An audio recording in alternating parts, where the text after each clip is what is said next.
Here's how to restore Facebook Messenger chat without the PIN. Now, if you need to get all your messages, but you don't remember the PIN number, I'll show you how to get them back. But first, hit the subscribe button down below. It really helps me out. Thanks, guys. Now, let's head into the Facebook Messenger app here if you're on an iPhone or Android, or you can go to messenger.com if you're on a computer. From here, we're going to do two different options.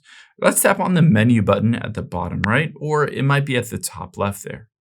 From here, we're going to tap on settings at the very top.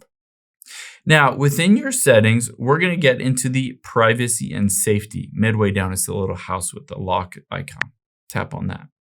Now, within here, basically what that PIN number does is it allows you to encrypt and then recover all of those messages through end-to-end encrypted chats. So let's tap on end-to-end encrypted chats and then message storage at the very top. You have two different options if you don't know your PIN number, or one option is to hit reset your PIN. And then you can just create a new PIN, create something that you'll remember, like just a bunch of ones, something like that.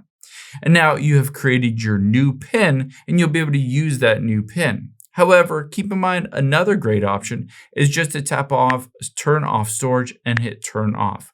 By doing so, you'll keep all of those messages on your iPhone. You can still back them up, but of course you won't need to deal with those pins or forgetting pins ever again. You can just go on your way sending messages back and forth on Messenger. Hope this helps. If it did, hit the like button down below and I'll catch you on the next one.